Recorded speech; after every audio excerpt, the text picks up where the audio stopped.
Hi, and welcome to Eminent Americans. I'm your host, Dan Oppenheimer, energetic barback of the contemporary American intellectual scene. This episode of the podcast with writers Sam Kahn and David Sessions was recorded a few months ago after Sam, David, and I happened to have all written essays about our ongoing issues with, or maybe even divorce from, the American left. So I reached out to them and said, let's have a conversation about this. I want to acknowledge that criticizing the left from within the tent, the broad left liberal tent, is a longtime preoccupation of mine. Some might say a bad habit. And I want to cop to the charge that I do probably focus on it too much. There are surely times when I take out my distress on the left because it's easier emotionally than trying to process or do something with my distress over actions of the right. Certainly it is the right now that's causing me the most distress. But I don't know always what to do with that. And I think sometimes I criticize the left because there's a chance, however small, that whoever I'm criticizing might actually listen. So it feels like it could accomplish something. And Trump just doesn't care what I say. Stephen Miller doesn't care. To attack them often feels like an exercise in futility, a kind of doubling down on powerlessness. That's not the end of the story. There's lots of ways one could do constructive work that would be critical of the right that isn't just going after them. But anyway, I want to own all that. But also say that I don't think this conversation is that. I don't think it's an acting out of something else. I don't think it's a gratuitous attack on the left. I'm not even sure it is an attack on the left functionally, though certainly we talk about our issues with it. It strikes me as more an exploration of what the left is or has been or could be, as well as what our own personal, I think in all three cases, very personal relationships to it are, in some cases kind of familial, and in some cases kind of, how we spent years of our life. So it's about the experience of being on the left. It's about the experience of being frustrated with the left. It's about the ways in which it can constitute aspects of one's identity, but also sort of trigger one's traumas or defenses or things like that. And it's about the relationship of the left, which I don't think any of the three of us really believe that we're on anymore, to the liberal space and paradigm, the more center-left space that I think certainly David and I inhabit, and maybe Sam too, though he seems more unallied at this point, kind of a man alone, politically and philosophically, than David and I do. So I think it's a really good conversation. I don't think it's a punching hippies conversation, and I really enjoyed it. Three quick housekeeping things before we get to the conversation. The first is that David had to leave about 2/3 of the way through our talk. We don't kind of make note of that in the course of the conversation, but you will notice that he ceases talking. It's not because he didn't have anything to say, but because he had to run, and we were sort of switching topics to Substack at that point. Second is, please rate this podcast on whatever platform you use. I believe it's helpful, and I appreciate it.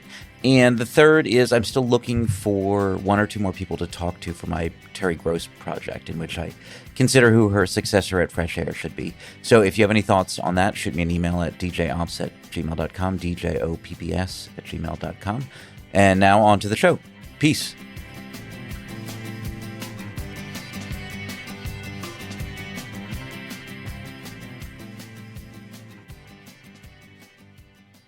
Sam and David, welcome to Eminent Americans. Sam, you're a return guest. You've already been anointed.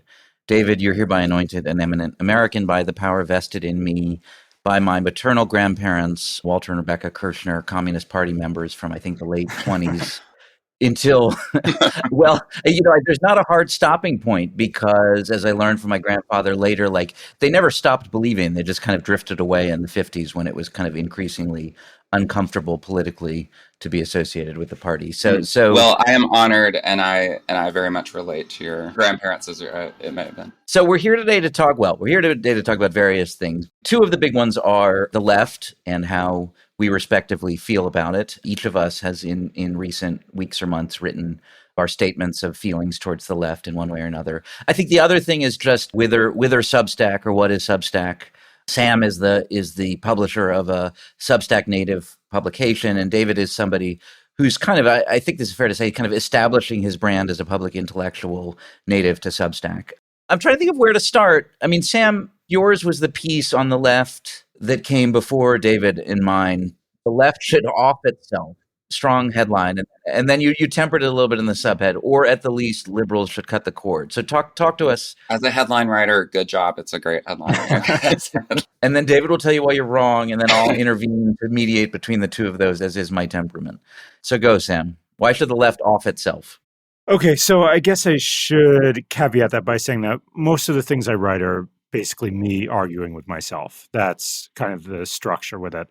But I just hit a moment of frustration in thinking about the left. And what it really felt like was that if we think about what happened in 2024, it felt like the left had just handed Trump most of his talking points, that we'd had this period of peak woke for about a decade where the left had really had a lot of say within the Democratic Party. It seemed to have a real gravitational pull. And I felt that that boomeranged very strongly in Trump's victory. So that's the basic frustration that's going into it.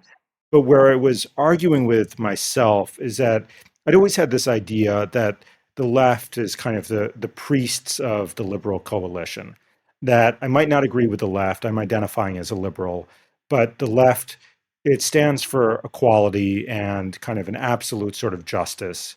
And there's always going to be some truth to that. It's always worth listening to that. And then recently, I've kind of been disabused of that notion. I basically felt that the left is going into a spiral of its own that's all about moral purity and isn't really thinking very critically about how to build a winning coalition in elections or how to build a winning coalition of ideas. And I think what is happening with me is that I'm becoming sort of more of the liberal militant.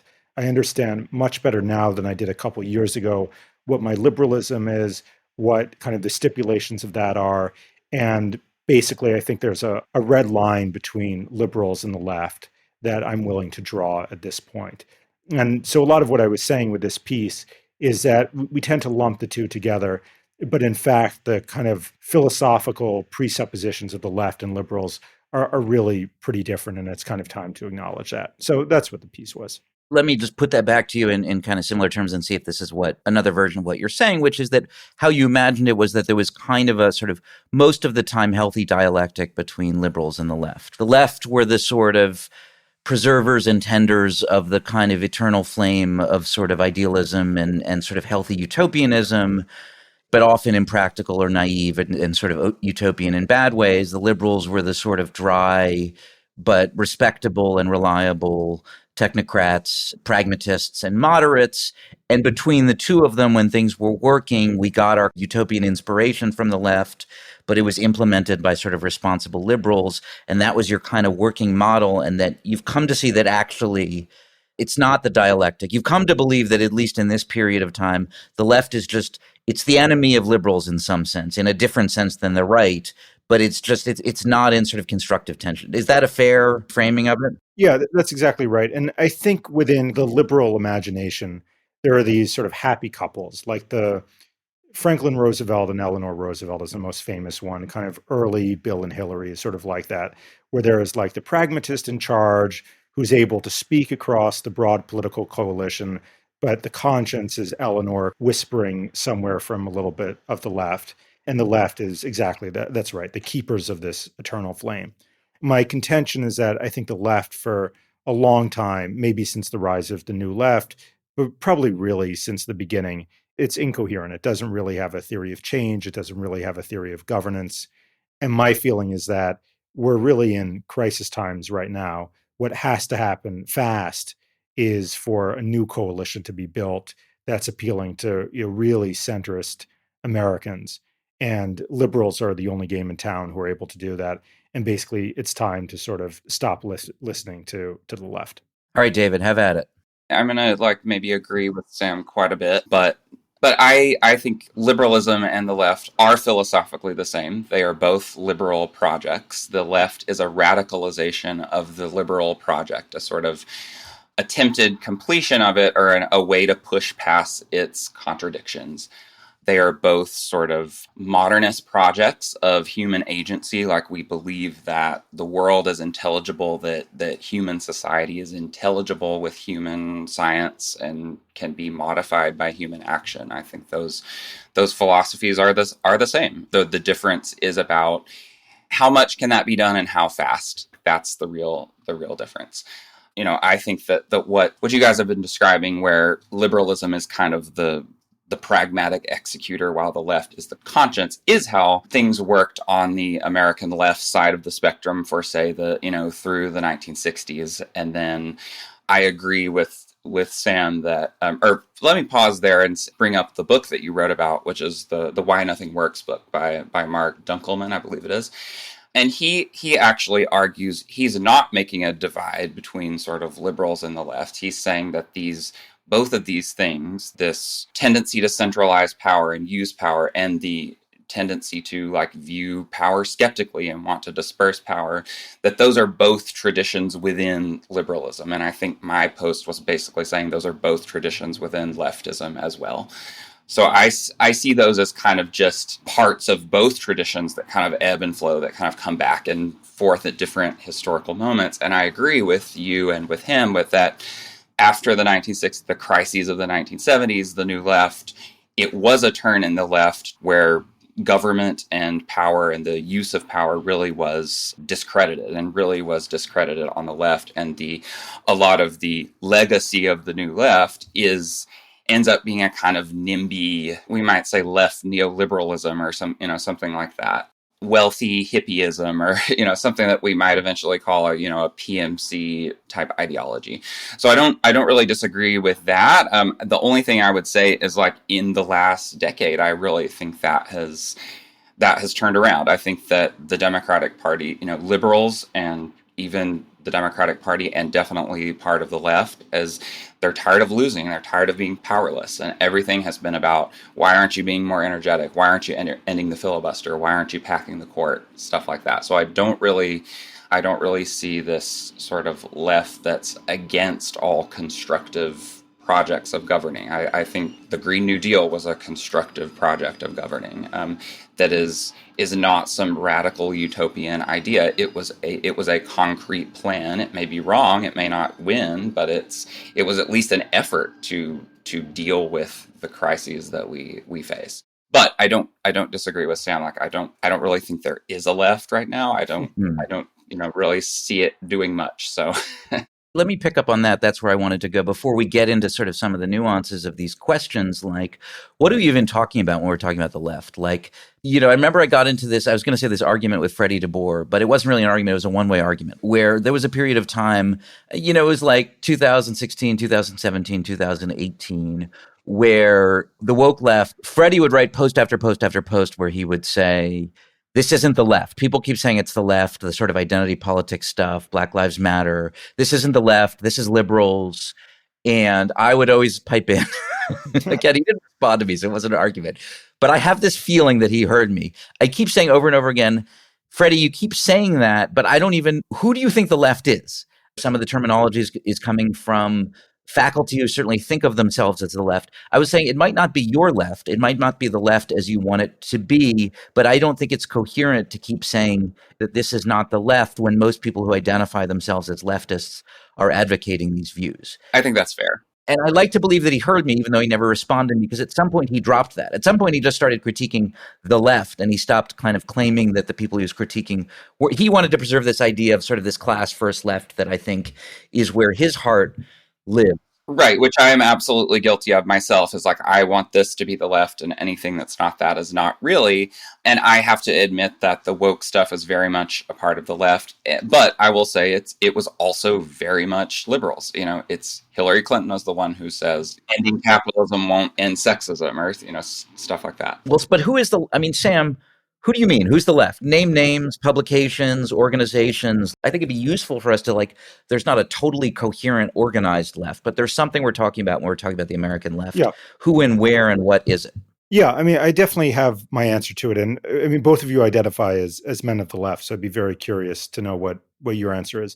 But for me, the left is Rousseau, and it's very clear, it's very laid out in the beginning of the social contract. There's actually a crystal clear divide in kind of the theory of governance between liberals and the left. For the left, it's right in the beginning of the social contract. There's an ideal state of nature. Man is good. We can have these societies that are built in perfect equality and perfect justice. And by the way, they exist in different parts of the world. They exist in the Pacific, wherever. And property is theft. So basically, once we're dealing with economics and with capitalism, then we lose that state of equality. And the goal of politics is to get it back. Driving through commerce in any way that you can in order to restore that perfect equality and perfect justice, which we have innately. And because we have innately, it means we can get to it. And then, as you said in your piece, David, there are all kinds of ways of getting to that. But what it tends to build towards is this vision of a commons or a general will, that you have a state, everybody's equally part of the state, and then the state equally distributes its goods. To me, when we're talking about the left, I think it has that vision in common. And since I don't identify as the left, I'm viewing it a little bit from the outside. So I'd be curious if you guys share that definition. I have to agree. There is a Rousseauist streak in the left. I think it's in the Jacobins. In lots of people in the history of the left talk about the Jacobin tradition in France. They talk about, in fact, this very argument, this battle between kind of the statist government socialists, the people on the other side, the decentralists, call them the Jacobin left. It's definitely there. I would just say that we can't say that Rousseau and Rousseau's thought is kind of the definition of the left, especially since it comes before Marx, and Marx thinks about political economy and the science of economics in a way that Rousseau didn't. And also we have all kinds of shades of liberals, like who's the foil? Is Burke liberal? Is John Stuart Mill the liberal? Those two are very different. John Stuart Mill's way closer to Rousseau than to Burke. Is Thomas Paine, American like Thomas Paine, is he the liberal? That whole side of the spectrum shades into each other too much to kind of set up as a foil. And also that liberals believe those same things. Like liberals believe that man can improve himself, and can improve society. They're not all like, general will Rousseauists, but they do believe those things philosophically. Well, I do have a retort to that, yeah. Well, I want to make it a little bit more contemporary and more concrete. David, you were sort of, I think you've written about kind of being of the left for a few years in a more intense way. What did you mean by that? Who were you associating with? I know you wrote some stuff for Jacobin. Like, was this that it was your social world in grad school? Was it that the people you were writing with is the people you were emailing with? I mean, who are we talking about specifically? Because I think that will help us think through in concrete terms the degree to which we buy Sam's definition of the left as this sort of fundamentally Rousseauist project. Or I think what you're pointing towards, David, is there's a few strands that we can kind of think of as constituting the left. And one of them, and a powerful one, is the Rousseauist, but there's other ones as well that are maybe less guilty of some of the characteristic sins or flaws. We can get into that, but I want to make it concrete, because I think you've been more than maybe Sam or me of the left in a sort of specific intellectual and maybe activist way. I approached it first in the world of ideas, just drawn to a critique of capitalism and it was really a frustration with the Obama, like, why does nothing work? Like, why do people want these things to change and it can't change? And I took a class on Marx at NYU, which was a terrible class, but at least it got me to read Marx. And it was during Occupy Wall Street, which was happening. The professor told us to go to it. I did. And I felt, I was very excited that people were protesting austerity in this way. But at the same time, being there, watching, Slavoj Žižek talk through the human mic, I was like, this is ridiculous. This is not going to change anything. And I wished, as I wrote in that other piece, like, I wished that I could believe in it. I wished that I could be one of those people that was out there, but I just absolutely could not. And, later on, when I started organizing a union at grad school. And this was really, deliberately like, I'm online all the time. I read ideas and I tweet. I want to do something in the real world. And so that was the reason that I did it. And I saw it as this is a way of taking concrete political action to save the university, to save the humanities and so that was my entry into it. And then it started overlapping with my academic work. And it was really through the labor movement. So through labor organizing, and then, sort of through the DSA and the Bernie campaign. So it was very much a structured political organizing environment. And it was very much, for me, it was always, I always hated the woke stuff from the beginning. Like, it was always opposed to that for me, even though around me there were people like that, and I had to like shut my mouth and tolerate it sometimes. That's where I come from in my, as someone who studied kind of labor and the left, the political left, and sociologists who studied labor, which was what I wrote my dissertation about. Like, that's kind of my reference point for the left. And I'm always hesitant to, I don't want to say that the woke people are the real left, but I have to, I have to admit that they're part of the big tent, the kaleidoscope. David, just to you're talking about, and this resonates for me in a sense, and one of the reasons why I'm sort of personally, it's difficult for me to just say cut the cord. I mean, my dad has worked for a union. He's retired now, but worked for a union for a few decades. So my sort of personal, visceral identification with the left, I think, goes directly through that, and my desire to sort of hold on to. I mean, I'm not saying this in a rational sense, just like in a deep identity, sort of familial loyalty sense. To say that the left, to sort of disconnect from the left, to cut the cord, as Sam put it, would require for me a kind of like an identity shift that would be difficult, right? I'd have to grieve that like this thing in my dad whom I admired is just like wrong in some fundamental sense. But Sam, I mean, what are you thinking? I mean, as you're listening to sort of David talk about his personal experience of interacting, and I think it sounds to me, David, like there's some of that you want to hold on to too, right? There's some of that you're not willing to, like that experience of organizing for a union, of sort of mixing with union folks, of identifying with the kind of labor history of the labor left is something you're not ready to cut the cord from either. And I'm curious kind of what your response to that is, to all of that is. Yeah, I mean, I think what you're saying so far kind of confirms my position. It's like, look, I mean, I have this too. There's a very strong emotional identification with the ideas of the left. I mean, it's a beautiful vision, but we've basically had 200 years of trying this out in various ways, really trying to formulate the theory. And I'm not being glib or academic or something in talking about Rousseau, because I think the problems are basically contained in the original theory. And if we go back to these people, it's pretty obvious what the flaws are going to be. And the flaws are that there's a vision of what human nature has to be, which I don't think takes in the complexities of human beings in the real world. And then probably the even deeper problem than that is that there's just no coherent narrative for power. I mean, power is it's always going to be there. There's always going to be kind of the few having executive decisions over the many. How do you deal with that? How do you deal with that problem? And so what the left seems to come up with are these kind of visions of collectivity, or a vision of a benevolent state following a series of kind of Marxist equations.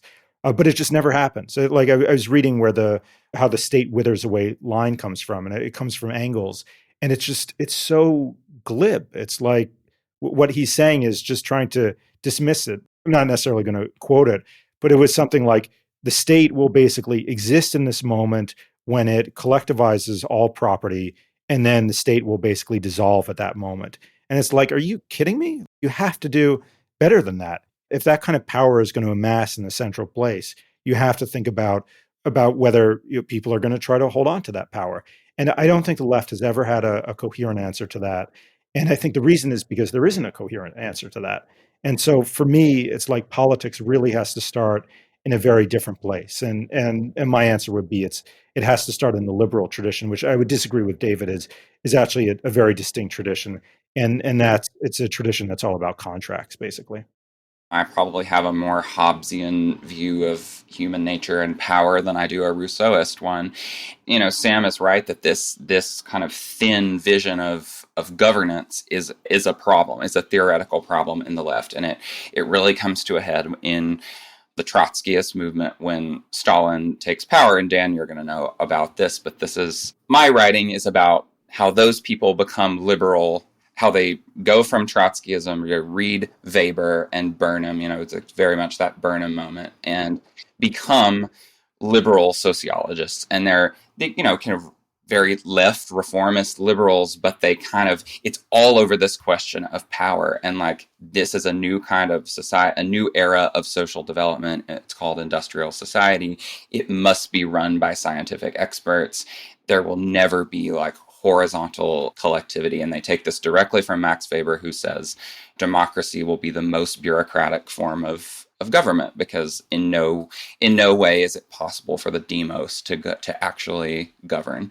And so they try to hold on to their left, reformism and filter it through a kind of technocratic vision, which at the time I wrote my dissertation, I was very much writing a critique of that, but I've kind of ended up, sympathizing with it. Well, this is a question to both of you, and I think this goes right to what both of you were saying, which is like, okay, let's just say for the moment that in some broad sense, Sam, your critique is valid. I think where that leaves us, though, is so, okay, put aside this kind of romantic vision of horizontality, the Occupy Wall Street with the people's microphone, right? Where, what is that again? Like somebody says something and then the circle around them repeats it, and then the circle, right? This sort of. Right. It's excruciating. Right. Which would be a sort of parody, except it's actually what happened, right? So let's put that aside and say, like, but I don't think any of the three of us wants to get rid of a vision of society and a sort of the state in which the people, in some broad sense, have mechanisms for exerting power against those who would exploit them, right? And whether that's labor unions, which are in a sense all, in your language, Sam, they're fundamentally contractual. They're about a sort of in some ways, a realistic vision of exerting power, and the ways in which an individual trying to negotiate with a big corporation is just simply too powerless. And so you have to achieve some sort of collectivity of people who can collectively bargain, right? It's in some respects, very down to earth. Which is exactly how Galbraith and the people that Sam mentioned is exactly how they saw it. So I'm wondering, Sam, though, is that do you just want to recuperate all of that, no matter how people described it? You want to recuperate all that as just liberalism. I mean, in other words, I don't think you want to let go of that. I don't think you want to let go of a more humane society, right? Not a perfect Rousseauist romantic idyll, but like idyll anyway.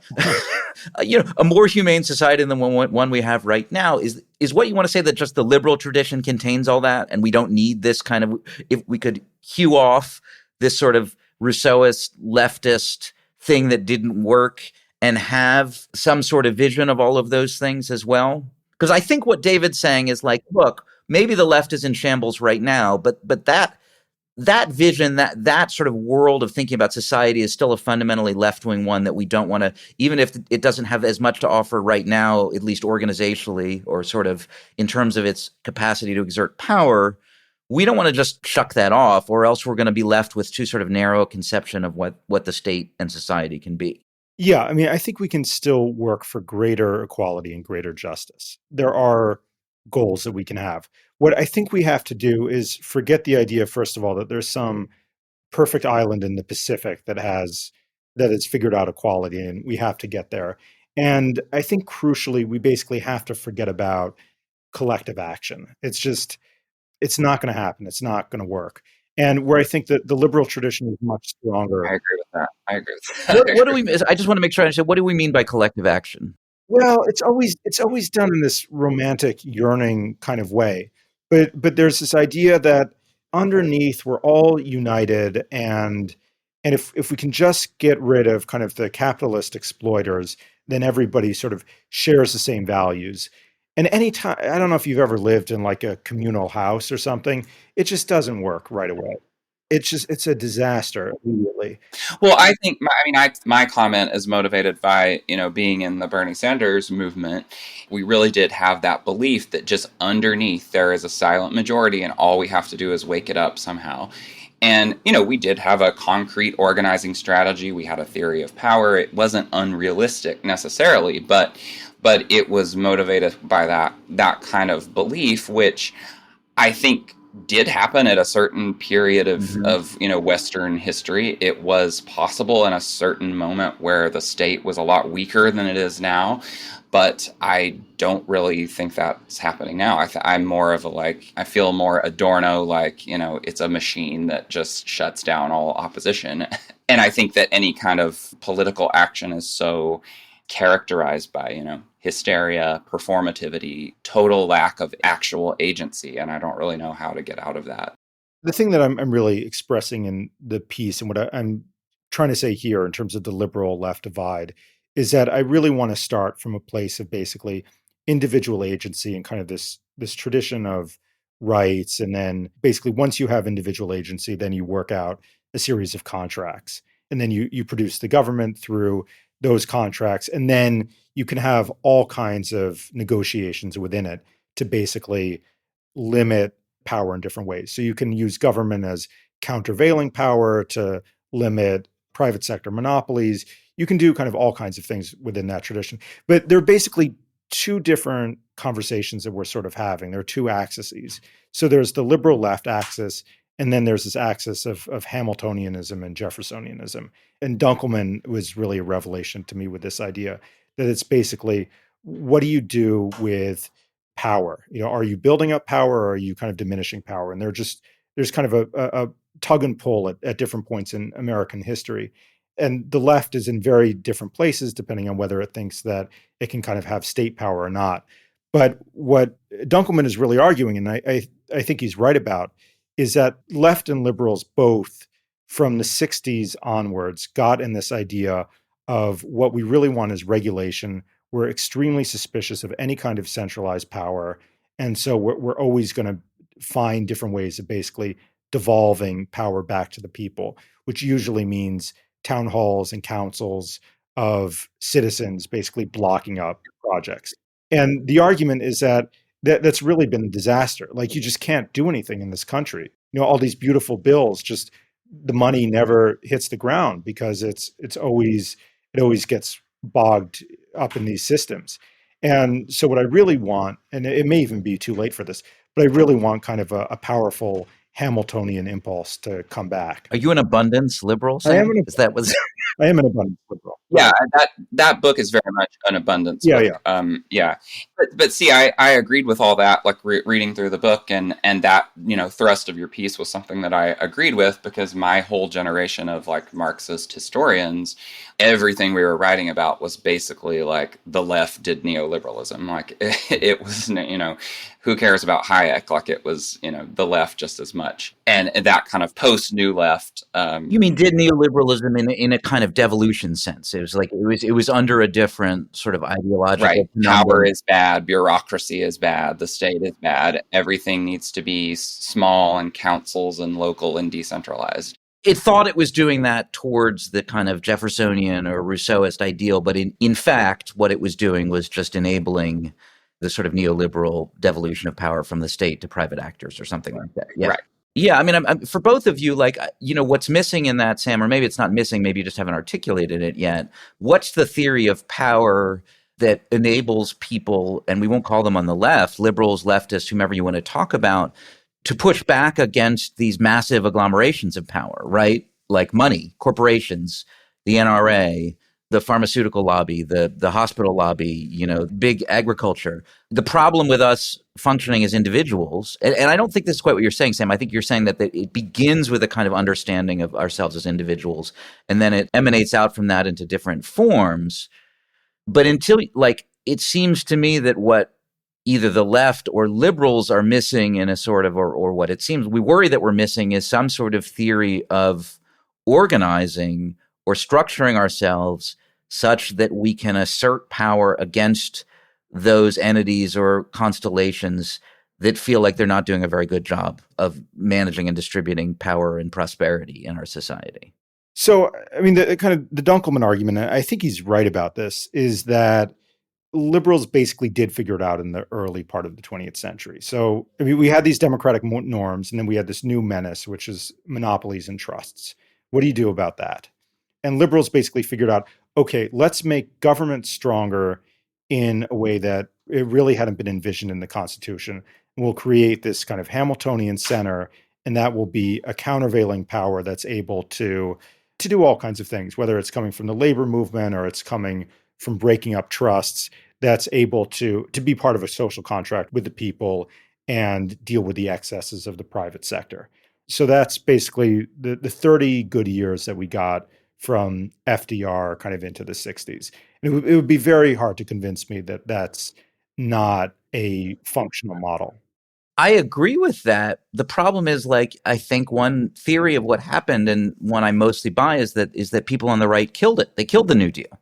They waged a multi-decade campaign to erode the foundation of the New Deal, to attack labor, And the really Marxist argument is that global economics also did that. Right. Like that was a phase of the development of global capitalism where the U.S. was in a certain position as the engine, and once it matured, it started facing and in a way like created this international situation where we would get competition from Japan and South Korea and places like that. It started to eat into the profits of that upheld that model, and it wasn't, it had to change. Like a lot of what, in a way, you kind of can be a Marxist and agree with, the Treasury Volcker from in the 70s. Like something had to be done. Like it couldn't just, and it probably didn't have to be like that. Either way, it wasn't the New Left that killed the New Deal. I think some of the New Left was ideologically against the New Deal as bureaucratic and paternalistic and stuff like that, but I don't know if they literally had the power to kill it. I think, other things. So, the question is, if we all want that back, I kind of want that back too. Like, I'm just a kind of old New Dealer in that sense, and I don't know where you are, David, but like,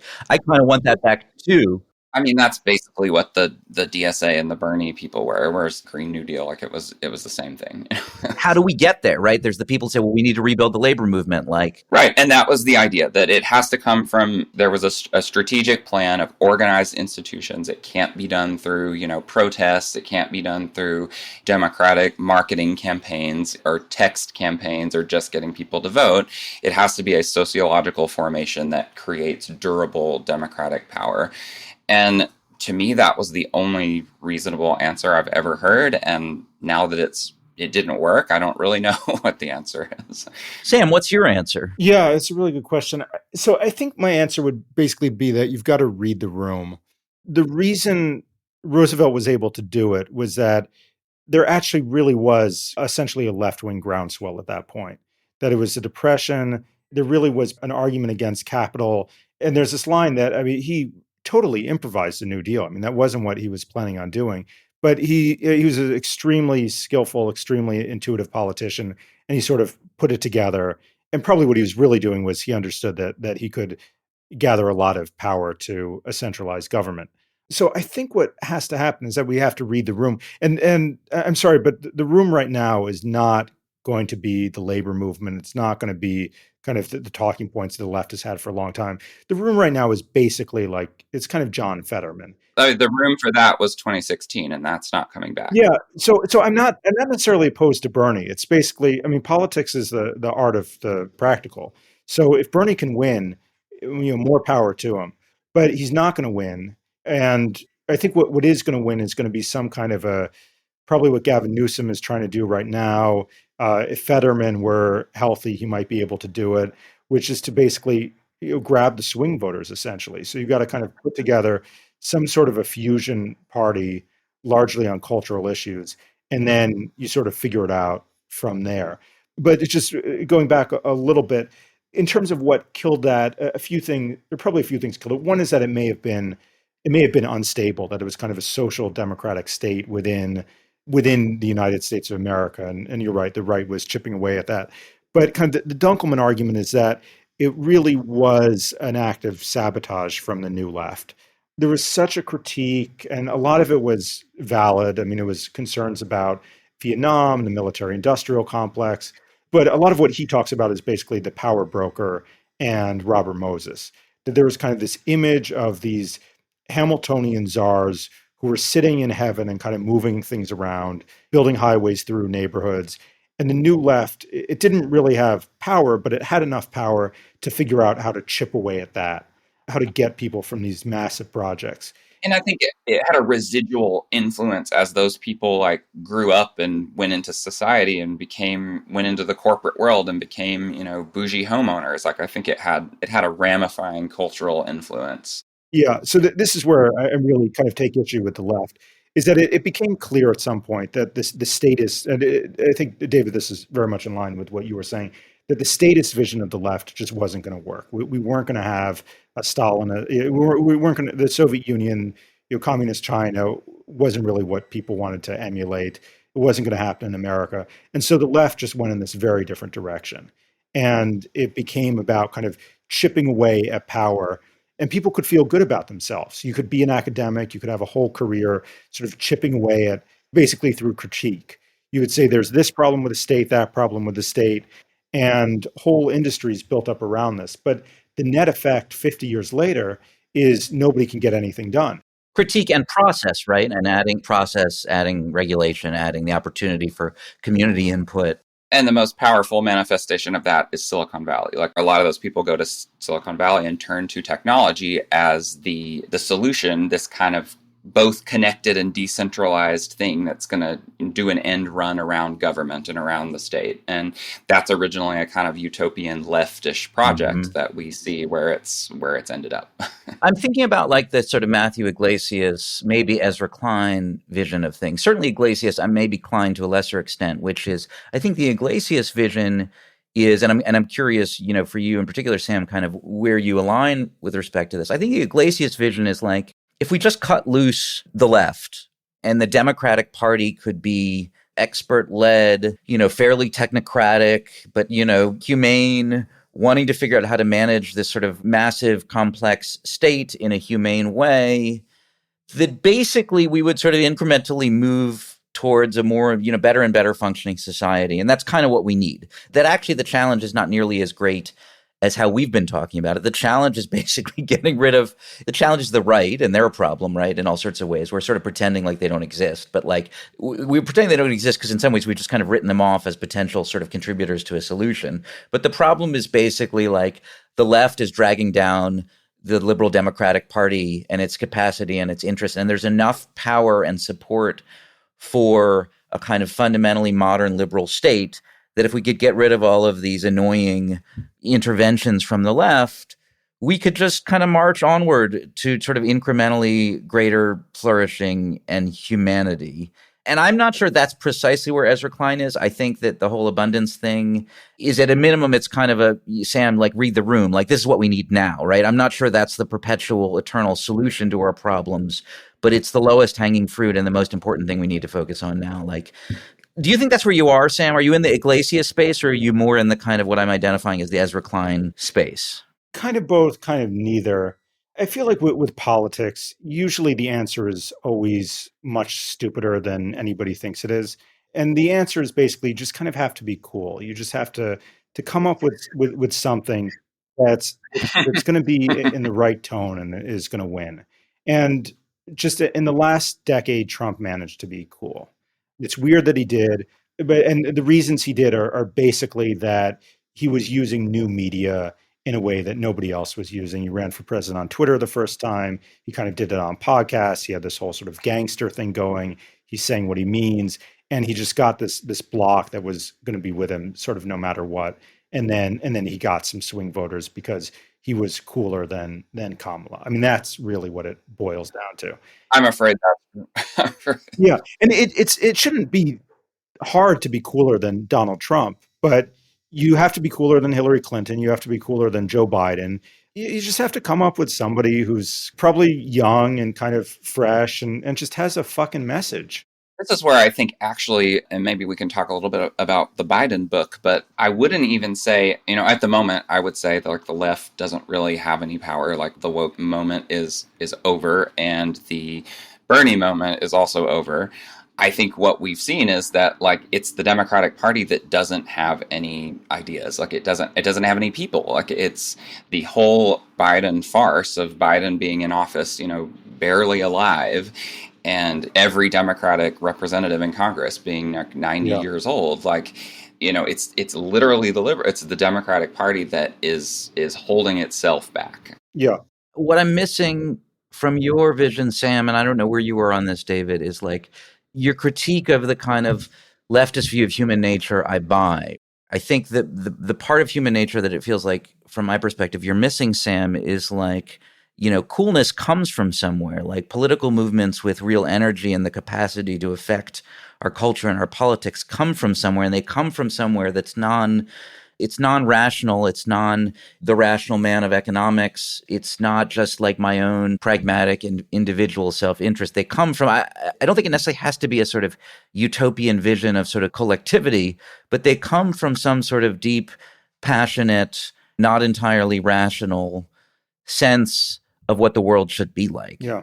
It seems to me, in the absence of like, okay, yes, we need somebody who's cool, but from what does coolness arise?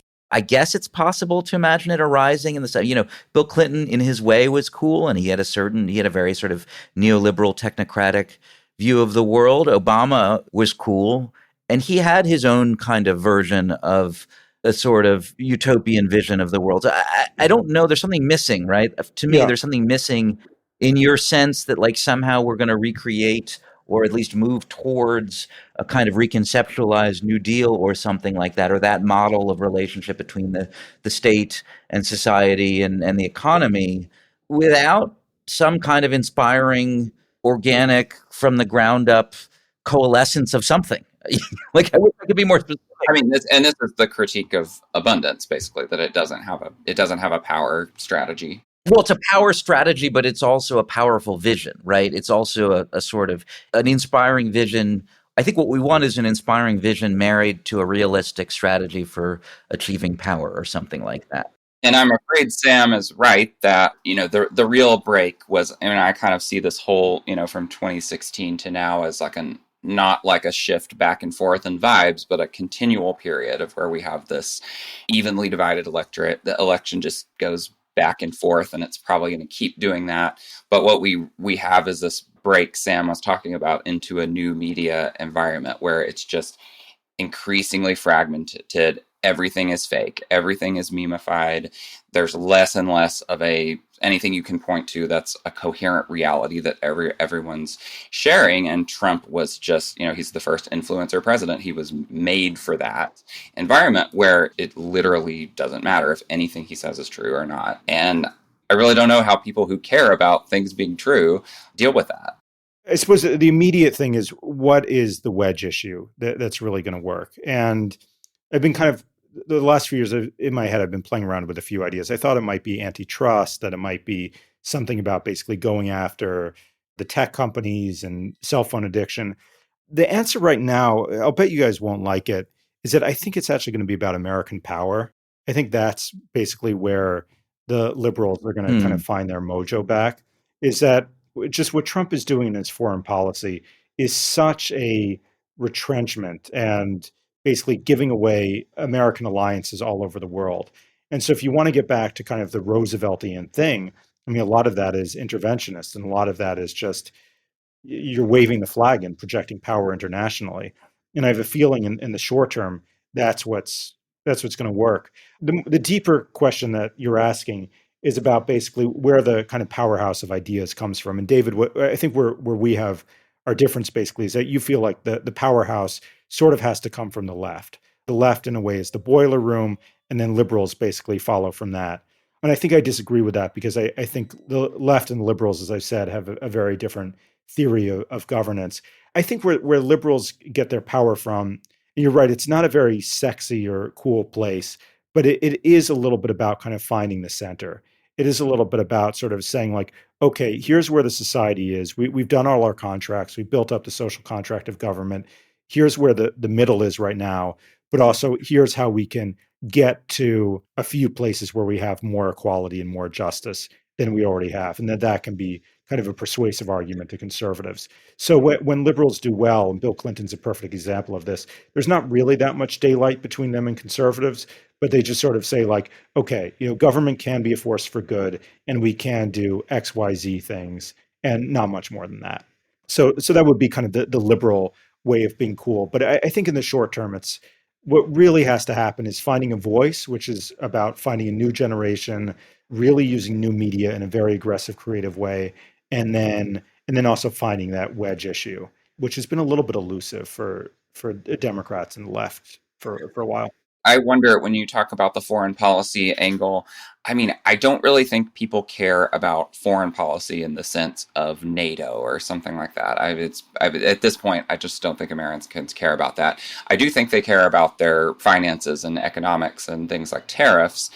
And to me, I wondered if it's something like that, because America is, just structurally in decline, like imperially, where, we're part of what Trump's doing is even the stuff with NATO, some of the stuff with NATO that's reasonable, like, we shouldn't be paying for Europe's security at this point, is just a natural renegotiation of America's ability to act in the world that, was going to happen no matter who's president. But other parts of it, the totally irrational parts, like the tariffs, are just throwing away, the power of the dollar, America's, economic position in a way that like really hurts people and hurts people's businesses and things like that. So, I have no idea, but I wonder if that's a kind of argument that can be made.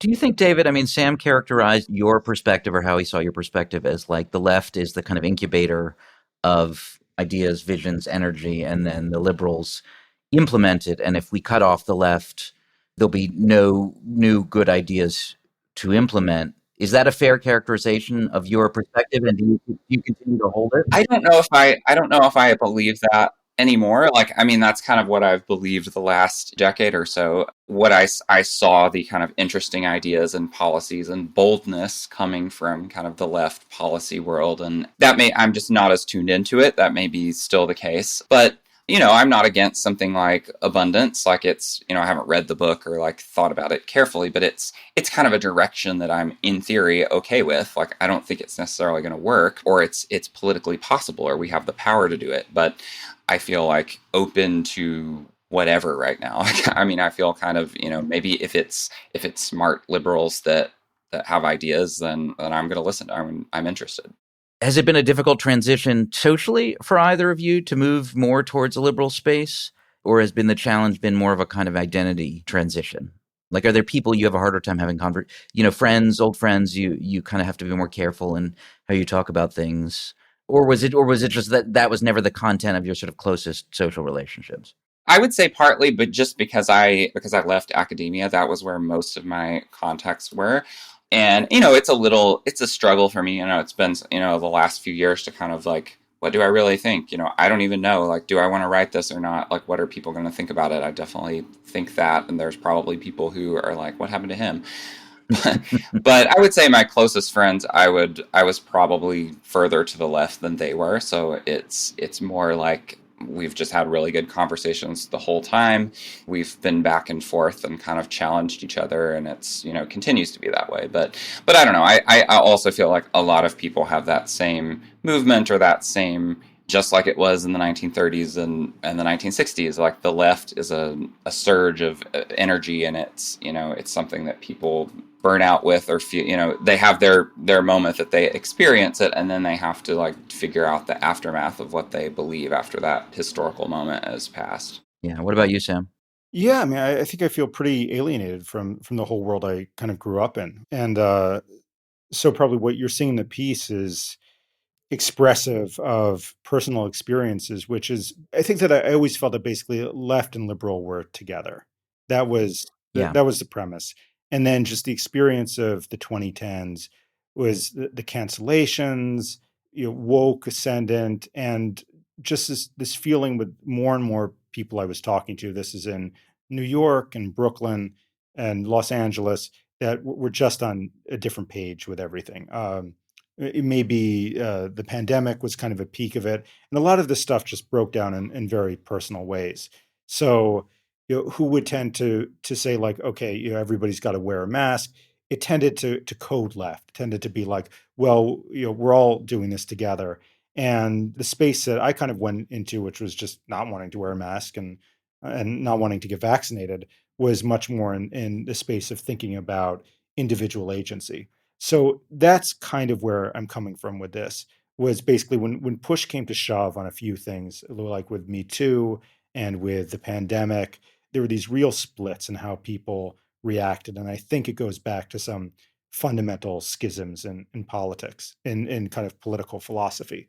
So, I mean, where I've been, I mean, I've been politically homeless for at least a couple of years. I mean, I've been in heterodox space. A lot of what I'm doing on Substack is just kind of trying to think out loud, trying to figure this out for myself. And where I think I've come home to is with basically the job at Persuasion. There's kind of this very particular, very sort of narrow liberalism, which is, I guess it's kind of going back to kind of classical liberalism and saying we have to have all this kind of John Stuart Mill stuff, but we have to have it with teeth, and we have to basically be willing to know where our lines are and basically where the lines are crossed.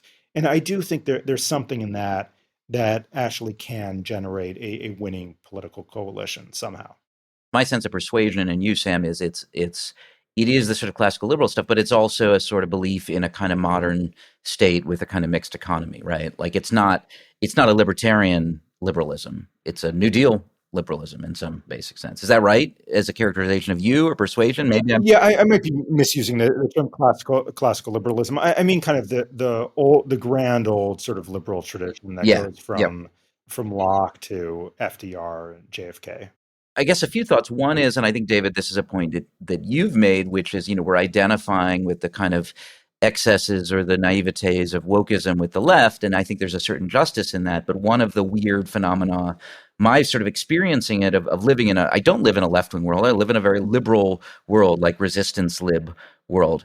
And that world threw in completely with a lot of the woke stuff, not coming from a sort of Rousseauist vision of collectivity. What I interpreted as just like mainline Protestant churchy stuff. I mean, that's what it felt like to me. Like there just wasn't an explanation in it from the left because it wasn't a left wing culture. And that's why I would say, like, I think Sam's absolutely right that people polarized around that stuff. But I would say that it, rather than like making me hate the left, it more just made me, especially in retrospect, like it made me just feel very bleak about politics in general, because I feel like that it was the left version of a right populism that was surging at the same time. And it's extremely online behavior that spreads like a virus in a way.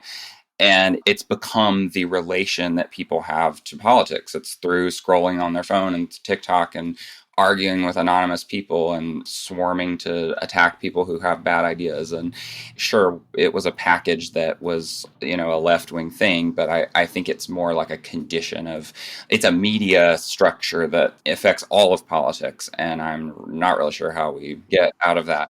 I mean, I was going to go more kind of existential than that, which is it gets, it brings you down to sort of these fundamental questions to answer about what politics is, right? So when you look at the sort of performative left politics of the last decade, and they seem so disconnected from the actual ostensible outcomes that they're supposed to be for, right? What did any of this do for suffering people, for vulnerable people? I mean, if anything, it seemed to take away from them, right? It handed us Trump. So what are politics when the work that you're doing to ostensibly bring about a certain outcome actually brings about the opposite outcome? Yeah, or it makes you think about, that there isn't, without happening in an actual social world of people that you interact with, that you are on whether it's a political organizing group or a party or a union, there isn't real politics. There's just this kind of, simulacrum of political conflict. And that's I think we engage with politics at a scale we're not meant to. Like I actually almost think that's more optimistic than I would be, which is it's not as if, in the pre-social media simulacrum politics of the last few decades, it's not as if politics were rational. It's not as if people didn't get caught up in mass phenomenon or enact personal pathology through politics, right? It's like you get down to very deep questions about what we're even, we think of politics as just the means through which we sort of try to organize or exert power for our self-interest, but it's it's a lot more complicated than that. I mean, I'm always accused of overly psychologizing politics, but Yeah, just to give my answer to that, I mean, I think there's a really pretty direct and pretty nasty answer as to what the interaction with the left and kind of the Democratic Party has been over the last decade, which is that the left basically cannibalized the people who could have beaten Trump. I'm just kind of thinking about this now, but if I look at who could have run in 2024 and won, I would probably say Andrew Cuomo absolutely could have, and probably somebody like Al Franken absolutely could have, and they both got Me Too'd. But it was a more intricate dynamic than that, because the accusations surface. In the case of Franken, I think it was very weak. I think in the case of Cuomo, it was pretty weak too. And the sort of liberal paladins, like Gillibrand was kind of in the hot seat in one or both of those situations. Certainly with Franken, kind of deferred to the left, basically said, okay, there's a movement. We really can't support a politician who's accused of this, and we're not even really going to bother going through due process. Like, they're out. And that stuff has real consequences. my memory of the Franken one was that the timing of that, from his perspective, I guess if we're taking his perspective, was like acutely bad. It was at the most intense moment of Me Too, because I mean the accusation against him, and of course we don't know if there was more behind that. I always kind of wondered, which is part of the problem with these accusations, right? Because the accusation that we were aware of was very thin. It was like it didn't seem enough to sort of provoke him to resign. And, anyway, It was and neither here nor there. yeah, but just to finish on that, it was worse than that. There was a Jane Mayer piece in the New Yorker on this. It was basically a right-wing hit job that they knew that Me Too was happening. There was a accusation that had been around for a while, and they resurfaced that to go after him. And basically, the Democratic establishment was very vulnerable at that point, so they just kind of let him go. And then you fast forward 8 years later, and people like that would have been the ones who could have mounted a primary challenge to Biden, who could have been the front runners in a primary. So yeah, I mean, I stand by what I'm saying in terms of the left really kind of cannibalizing a lot of the ability of Democrats to be the viable majority party. When you say people like that, I'm trying to think about what like that is. I mean, Cuomo is a relatively grotesque figure in a sense, but I think I know what you mean, which is, he's effective at conveying a sort of centrist persona, confident, strong centrist persona that's obviously very appealing to people. I mean, it seems very skin deep in a lot of ways, but is that what you mean? Yeah. I mean, just like that he and Franken's a different kind of persona. They're just like, they were good at like reading the room, basically. Yeah, I mean that they were talented politicians. Something I've really learned is that that's a scarce commodity. There are really only a few people in a generation who have it. And if you have that person in your party, you really don't want to excise them. If Bill Clinton were running in the thick of Me Too or the woke movement, he would have been knocked out in 2 seconds over what he was doing. But Yeah. at that point, the Democrats they were willing to give him a lot more latitude, and that worked. And he was the kind of person he was talented, and he was able to create a successful coalition. And if you turn into purists about this stuff, the next thing you know, you get Trump. So you're saying the Democratic Party has been kind of insufficiently ruthless in its power seeking. There has to be some sort of mechanism whereby, some sort of Darwinian mechanism whereby we're kind of identifying who the real political talents are. And if necessary, we're protecting them. We're giving them the support sufficient to allow them to weather personal scandals, certain kinds of political scandals or something like that. We have to privilege their capacity to win elections over our sense of purity or something like that. Yeah, I mean, I guess what I'd say is that the Democratic Party needs to find its cojones. I mean, and we really have to understand that the kinds of stakes that we're dealing with are immense. I mean, the United States is an imperial power. This is about wars going on different places in the world. This is about the whole direction of the country. We just have to get that. And when it's time for an election, right, I mean, you've got to be ruthless. You have to rise to what the moment is, and it'll depend on the moment. But clearly, in 2024, what happened was that nobody had it in them to challenge Biden. I mean, I think probably everybody who was able to, within the inner circle, knew that Biden was basically a vegetable, that he wasn't going to be able to do it. And apart from Dean Phillips, God bless him, nobody else was willing to run. Nobody else was willing to speak the truth about it. And I mean, we're probably going to lose the whole republic because of that. I mean, if they'd had a normal primary, whoever the hell, Buttigieg or Gavin Newsom wins, and they would have been able to beat Trump, and then we wouldn't have any of what we're dealing with. So, I mean, it's amazing that it comes down to this sort of personality stuff, but very often it really does. So let's shift. So you launched this publication, The Republic of Letters, a few months ago. When was it? When did you launch it? Probably 6 weeks, maybe 2 months. Explain its conception and its ambition and kind of how it fits in, I think, to your broader sense of like where the media is going, where Substack's going specifically, but also kind of where the media is going. I think for you, those are pretty similar sort of phenomena. Yeah, I mean, I'm just all in on Substack. I mean, I had a note at some point that it was like the world in 2025, like everything is awful and Substack rules. Like for me, that's kind of what it comes down to. I mean, I really don't have a bad word to say about Substack. I mean, I spent a long time not being able to get any headway in my writing with any kind of establishment forum, and that was across multiple disciplines. And then at 2022, a kind of a low moment, I was like, you know what, I'm going this kind of Substack self-published route. And I mean, it's by far the best decision I've ever made. I mean, it's just so good creatively. It's so good in terms of my writing life. But what it really did, which I wasn't expecting, was that it produced this community with it. That if you're writing on Substack, it's not like writing for a publication. You put something out there and immediately you're getting comments and you're engaging with people. And then it becomes very easy to get in this virtuous circle sort of thing where you're uplifting each other.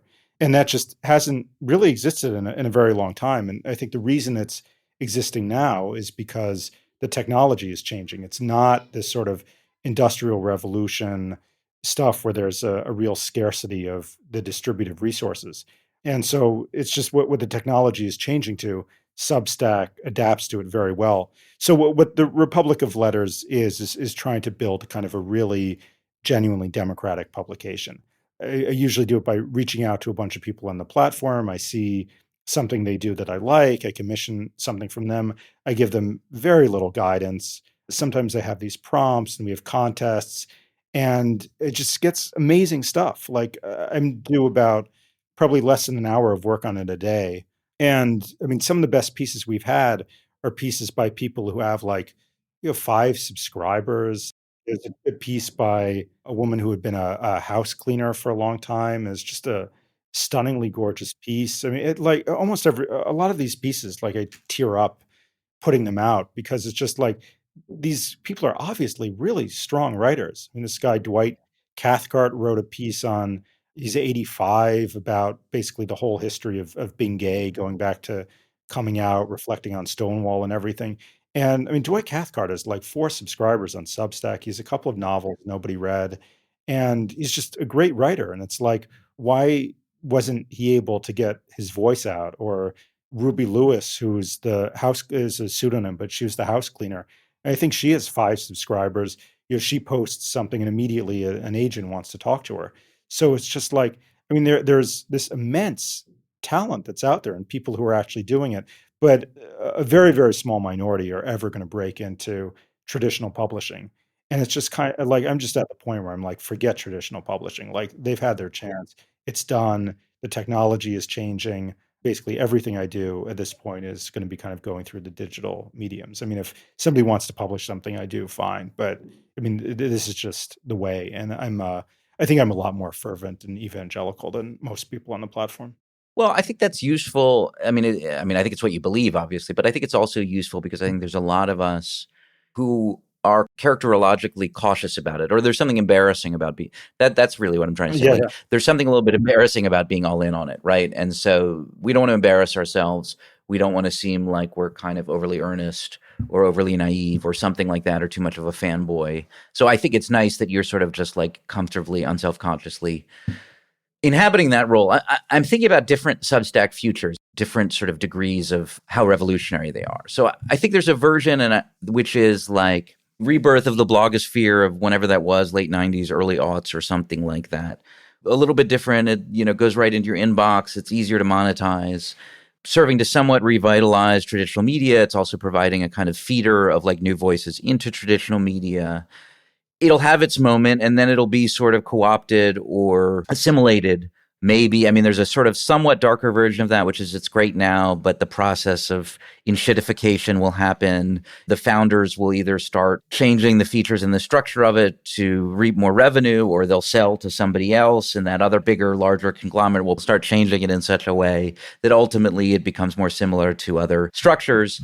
And then there's a vision of it that I think is maybe more yours, which is, no, this is actually represents a kind of fundamental transformation in the nature of media and writing and the economies around that.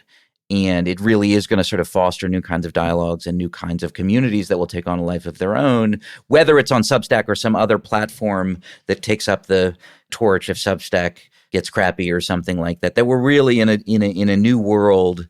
And at least in this respect, in these respects, it's going to be a better world. Where do you see it, and kind of what are your levels of confidence? Well, I'm very bullish, but I guess I would frame it a little bit differently. That it's not what Substack is going to do; it's what we do with it. I mean, it really just depends on us. Yeah, I mean, Substack is the blank page hooked up to the internet. I mean, that's what it is. And a payment stripe and a payment Yeah, and mechanism, they right? figured out some things. And look, I mean, there's some stuff about Substack that's inherently sort of unstable. They're becoming kind of monopolistic in this space. At the end of the day, it's just a handful of people running it. But I'm not too worried about that. Like if Substack does things we're not happy with, I mean, I don't know if I'm thrilled about notes and some of the algorithmic stuff. But if we're unhappy with Substack, then there will be competition, hopefully. So that's not the main point for me. The main point, right, is the technology.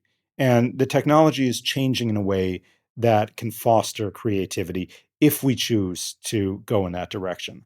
And what you're saying about kind of embarrassment about being all in on it, I mean, this is something I've been wrestling with for 2.5 years, long before that, really. And so this is a conversation I've been having with myself, and where I've gotten to is this place of just sort of immense confidence and belief in what this is. And what that rests on is this feeling that the technology of the Industrial Revolution is going away. There's kind of a technology for a new era, and because there's no gatekeeping, and because there is the ability to connect with an audience, there's no limit actually on what we can create with it. And so the limit just tends to be that we still have these stigmas about, oh, it's social media, oh, it's self-publishing. And I think it's important mentally that we get past those barriers and be really ambitious with it. So the Republic of Letters was a real leap of faith. I didn't know if there were going to be that many good writers are. And then these people are coming out of the woodwork who are great. And then I'm trying to do this in other ways. I'm going to start serializing a novel on Substack, which is a real leap of faith for me. But a lot of it is just based on this, that first of all, this is where the action is, because everything else is disintegrating, and Substack has been cool. But then also just kind of this belief in what the inherent structure of this kind of a digital platform can do for creativity. The real thing is, and maybe where we differ, is it's just, I think, a sort of well-earned skepticism about the overhyping of these various different platforms and technologies and media, right? Like, it's like, on the one hand, 100% agree with you. Like, the stigma stuff is stupid. I think you can see us moving past that, right? Every big time media star gets laid off at CNN or NBC or leaves the New York Times and immediately moves over to Substack, erodes the stigma more, right? It's clear that it's just like, it's a viable journalistic ecosystem and serious people are on it and serious people are doing serious things.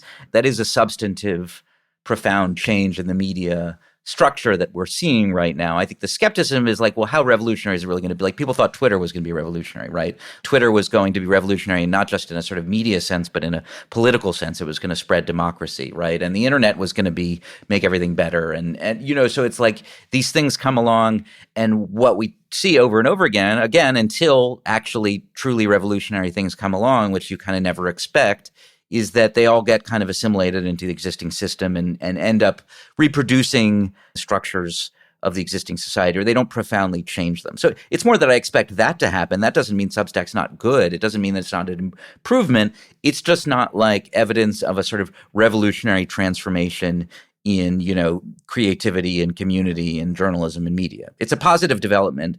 My guess would be it's just a more modest positive development than what you're, I think, positing that it is, or that it could be. Well, I think we're living in revolutionary times, actually. And we've been in revolutionary times for a while. Twitter was absolutely a revolution. I mean, Trump is a Twitter president. Like, that's how we got That's there. true. Not a good one, but yes, it was. Right. I'm not saying revolution is good, but it's just turbulent. And so, I mean, Twitter profoundly shook up our whole political ecosystem. Substack, I think, has already created an immense revolution in journalism and communication.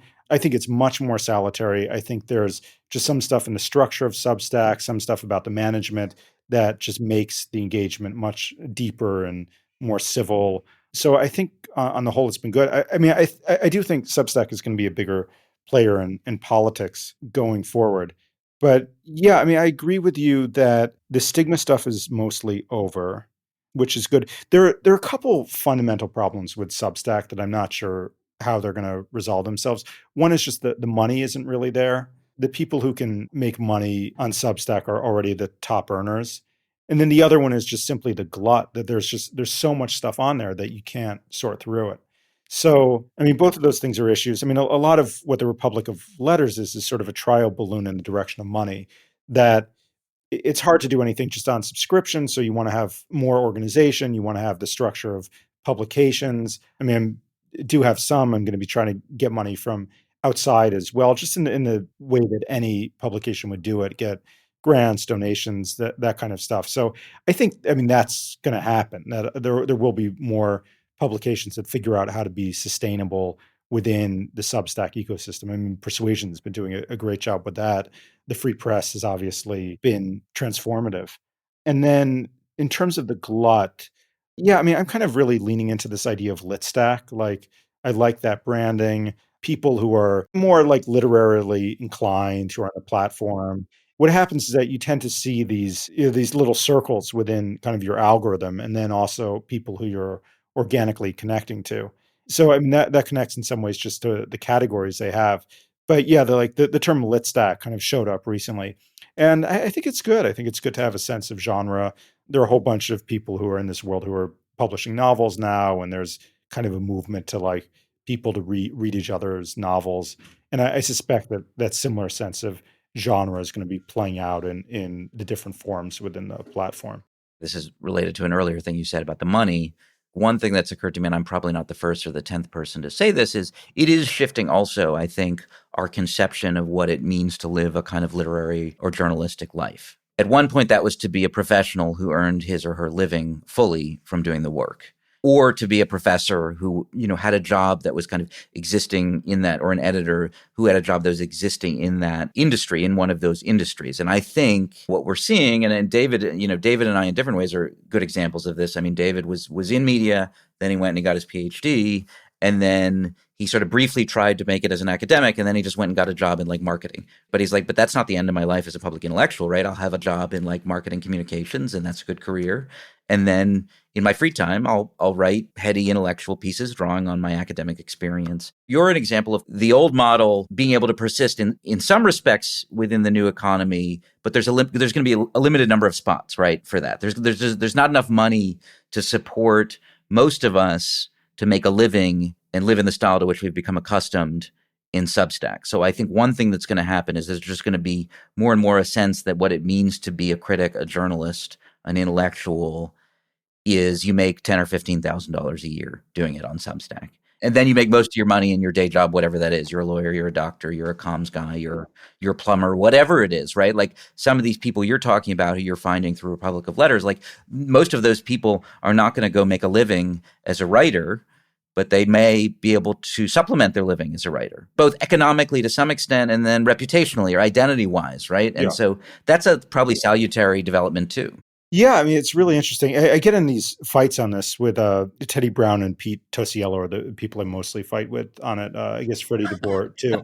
And it ties in. They get in a lot of fights with a lot of people, but yeah. And it ties in with this left stuff, which is kind of this feeling of their position basically is there are only so many jobs, and Substack is kind of cutting in on those jobs.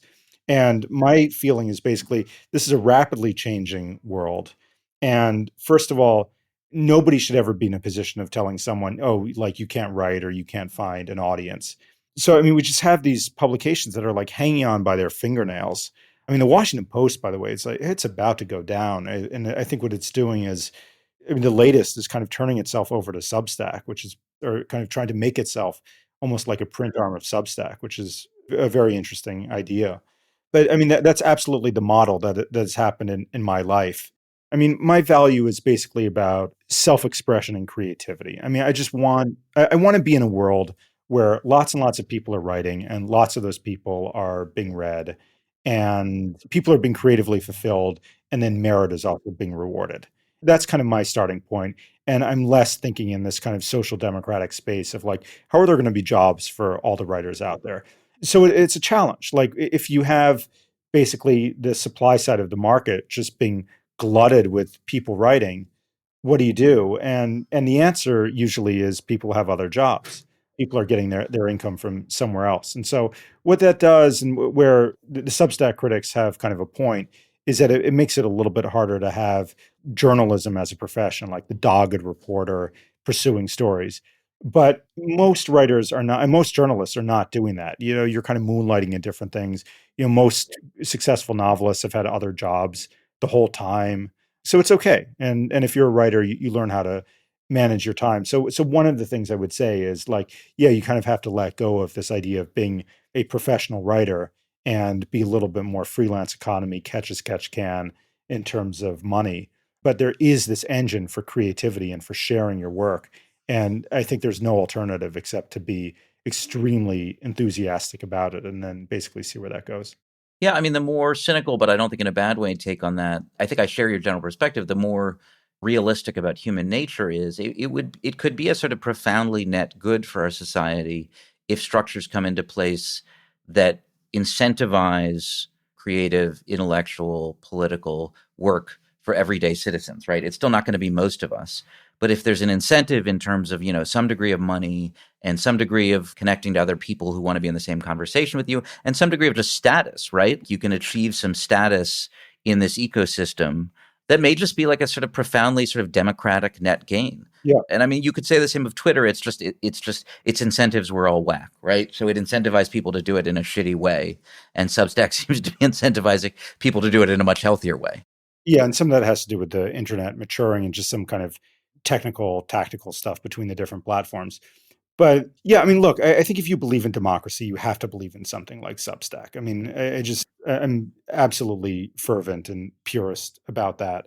What does happen with it, it's very interesting, is that it creates this sort of inchoate shape for how culture looks. The way we kind of think about culture is there are relatively few people, and we kind of have our like year-end books, and if we're cultured, we're able to read those and then choose a prize, and then you give one person a Nobel Prize a year, and it has this cozy feel to it. And there's a part of all of us that likes that. But that's just not how creativity really works. And within that, you're kind of bearing the skeletons of all these other people who, for no fault of their own, just didn't get chosen. So suddenly, like I think of it as going from this kind of well-ordered village or something to suddenly being in like a souk or like a slum city or something where there are just thousands and thousands of people selling their wares, and it's confusing. Right. And especially for people who aren't on it as much as you and I are. I mean, it's kind of like, how do you even get oriented in this space? So, I mean, some of what I'm trying to do, what the Republic of Letters is about, is trying to help people get oriented. But it's obviously a much more complicated question than that, which is basically, what do we choose to value? And I think what we have to do is we have to, in a collective way, is to really have this kind of change in ourselves of understanding that, there isn't just going to be one strong book in a year that we can heap prizes and praise on. There are just lots and lots of people doing all kinds of interesting stuff. And in a Jeffersonian way, we have to be able to admire that and support that. And it's actually a very profound psychological shift for a lot of us, like self included. I'm going to end this and tie it in slightly too neat a bow. But look, it's a democratic challenge. We don't know where it's going to go, right? I mean, David was saying this too. We're in I don't know if we're in revolutionary times, but we're certainly in times that are unsettled and in which political, cultural, media narratives that were once felt somewhat unitary and coherent are sort of fragmenting. We don't know what's on the other side of it, if there's anything on the other side of it, or it's just kind of endless fragmentation unto the end. But what you're talking about us kind of engaging in on Substack is just a sort of fundamentally sort of democratic endeavor, right? So I don't know if it'll end well. I don't think it was ever promised to us that democracy would end well.